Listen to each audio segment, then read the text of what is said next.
Y nuestro columnista estrella, no sé si es el mejor, pero es el que tiene mejor 222 de hijas. ¿O no? Un despliegue de niñas Argulo espectacular. Niñas y jovencitas, ¿no? Porque ya hay... No, es un gurí, parece chico, pero ya tiene alguna gurisa por salir del liceo. Bueno, bienvenido, Daniel. Muchas gracias de verdad y por traer estas temáticas que de verdad hacen al día a día de la gente. Sí, bueno, mañana vamos a estar presentando un libro en la biblioteca de la Junta Departamental, que es una biblioteca hermosa, por cierto, con la Facultad de Arquitectura, que es un libro que se llama Vacíos Urbanos. Son aportes a una política pública de pensar la vivienda vacía, la vivienda vacante, y recoge unas cuantas investigaciones, algunas más de historia, digamos, otras de programas comparativos, de programas de política pública de vivienda, y otras de experiencias que ya se han tenido en Montevideo de qué hacemos nosotros o cómo nos vinculamos nosotros con la vivienda, con la finca abandonada. Porque la finca abandonada es un gran problema para las ciudades, porque vos estás malgastando un montón de servicios que tenés centralizados, que tenés disponibles y que no se están usando. Y a veces es por motivos hasta históricos. Sí, ahí hay tres cuestiones. Una es esta finca abandonada, que es una cuestión más friccional, que está algunos meses en alquiler y que se mueve, que eso es típico en algunos barrios. Después el problema se puede ir profundizando, digamos. Hay algunas fincas abandonadas con un par de años y que ahí se puede recuperar, pero después se agrava la cuestión y recuperar una manzana, un barrio entero, es más complejo para la ciudad. Entonces ahí hay, primero que lo que siempre decimos en la Defensoría, poner el problema. Si no tenés el problema, si no lo explicitás, si no lo definís, no está el problema. Ahora, hay una realidad, está calculado. Es un problema. El ideal sería que viviendas friccionales, estas que entran y salen del mercado, decía el otro día Gonzalo Bustillo, que es parte del equipo de Facultad de Arquitectura y que ha trabajado previamente con la Defensoría en este tema. Bueno, podemos hablar de un 5, un 6%, esto de vivienda que se mantengan en el mercado pero entran y salen, digamos. El problema es que nosotros tenemos zonas de Montevideo con arriba del 17, 18%. El informe de la Defensoría de Vecinos y Vecinas, que va a estar en julio, va a estar presentado con las nuevas autoridades, nosotros vamos a tener también un análisis demográfico, porque este es el debate, Montevideo no ha crecido en población, sí ha incrementado los hogares por una cuestión de más hogares monoparentales y demás, pero ha incrementado la cantidad de viviendas y ahí hay unas cuantas viviendas vacías que hay que cuantificarlas y después hay que llevarlas a los barrios, decir, bueno, ¿cuánto esto incide en el barrio? ¿Qué cosa genera? Bueno, genera problemas de inseguridad, genera problemas de mercado. Si yo retiro algunas viviendas, y eso pasa en términos de especulación de largo plazo, hay viviendas que están retiradas del mercado durante muchísimo tiempo. Y entonces ahí eso lo que genera es que ese barrio sea más caro. O viviendas directamente abandonadas, que ahí hay algunos trabajos en barrios que la Defensoría ha hecho. La Defensoría en 2009 armó un equipo de análisis de este tema que terminó en un programa de la Intendencia sobre fincas abandonadas. Entonces es una cuestión que tenemos que ponerla en debate, analizarla, pero a su vez llevarla a los barrios y transmitir qué consecuencias tiene. Bueno, tiene consecuencias de seguridad. Todos recordamos algunos edificios que terminaron siendo tomados, digamos, por el delito y que para los vecinos fue hiper complicado recuperarlos. Entonces hubo que organizarse, hubo que trabajar, hay que pensar interinstitucionalmente. Ahí hay algunas cuestiones que tienen que ver con la propiedad privada que debiéramos de repensar nosotros. Ahora, como... Eso te iba a decir, a nivel de legislación no habría que hacer cambios en algunos temas. Exacto, hay algunos cambios que se han hecho que tienen que ver con esto de pensar las fincas abandonadas y me sale ruinosas, pero es otro el término. Pero el otro día decíamos en una entrevista, decía Bustillo, bueno, pero si yo voy y arreglo la fachada, esa finca ya no aparece como abandonada o como ruinosa, ¿no? Entonces, hay que pensar esto. ¿Por qué yo tengo derecho a tener un espacio durante 2 o 3 años o 4 años vacío? si ese espacio podría ser ocupado por otras personas, por migrantes, por estudiantes del interior, por personas que intentan acercarse a su lugar de trabajo. Y el otro debate que tiene que ver con la ciudad. Nosotros no crecemos como población, crecemos en algo en los hogares, ahora sigue incrementándose la mancha urbana, lo que llamamos mancha urbana. Y cuando uno va a la periferia, los barrios siguen desarrollándose, siguen siendo más grandes todavía. Sin embargo, hay otros barrios que aparecen vacíos, manzanas enteras vacías. Y entonces, esta es parte de la cuestión, es pongamos en debate esto, analicemos y veamos cómo podemos hacer desde la política pública para cambiar la pisada, pero también desde las comunidades para identificar soluciones. Las soluciones pueden ser en términos de vivienda, efectivamente, o en términos de centros culturales. El otro día estuvimos en Radio Vilar de Vos, una experiencia hermosa, que es una casa recuperada, una finca abandonada que estaba ahí en la Rambla, enfrente a las bóvedas, que la recuperó la Intendencia en una gestión muy interesante, que se la cedió a una organización. Y el otro día estuvimos con, no sé, 20 y pico de personas en la radio hablando de esto y decían, bueno, esta casa nosotros la recuperamos para eso.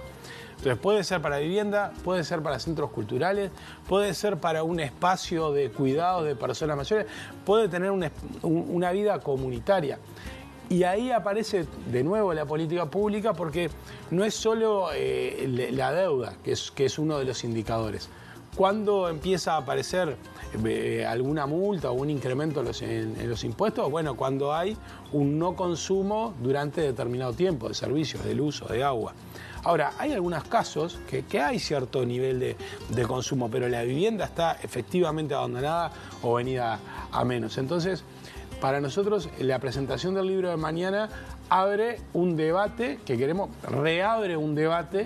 plantear desde la Defensoría y que queremos invitar a otras instituciones y organizaciones también a pensar cómo seguimos avanzando en esto. Ahora, yo por ejemplo, porque siempre me gusta pensar todas las opciones. ¿Cómo pasa en otros países, por ejemplo? Porque si no pagas los impuestos y la deuda supera el valor de la propiedad, de tu casa, de lo construido y del terreno, no es forma de actuar. Yo no digo expropiese como andaba Maduro, pero hay como... Bien, ahí hay distintos niveles. En Brasil hay un desarrollo de estimular que la vivienda esa sea parte de un alquiler social. Yo imagino que si nosotros pusiéramos en el stock de vivienda miles de viviendas que están vacías, es probable que en algunos barrios el alquiler tienda a bajar. El problema es que a veces juega la especulación. Bueno, dejo la vivienda ahí vacía, después genero un edificio. La pregunta que tenemos que hacernos es si esta cantidad enorme de edificios de 30 y pico de mil de viviendas que hay, aparecen los datos de la Intendencia, efectivamente se necesitan en ese barrio y si están siendo ocupadas. O si el mercado lo que está generando son nuevas viviendas friccionales. Contaban, hay ciudades en Europa, Venecia por ejemplo, que ya no tiene vivienda para alquilar, que son vivienda o para vivir, son para el turismo.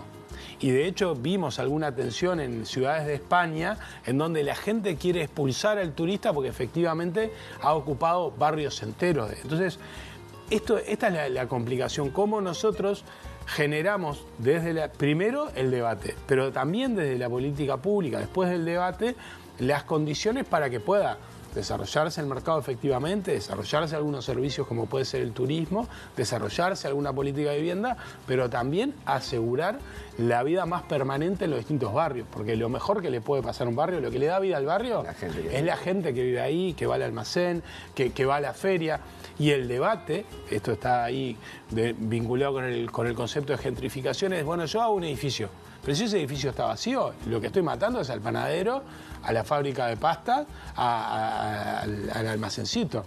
Y lo que genero ahí es, debajo de ese edificio, y a veces aparecen estas grandes cadenas desconcentradas que compiten fuertemente contra un almacén. Y bueno, un kiosquito, un mega kiosco de estos de las grandes empresas, puede tener mayor capacidad de presentar mucho más servicios porque es ese kiosco y 50 kioscos más. Claro. Entonces, hay algunas consecuencias.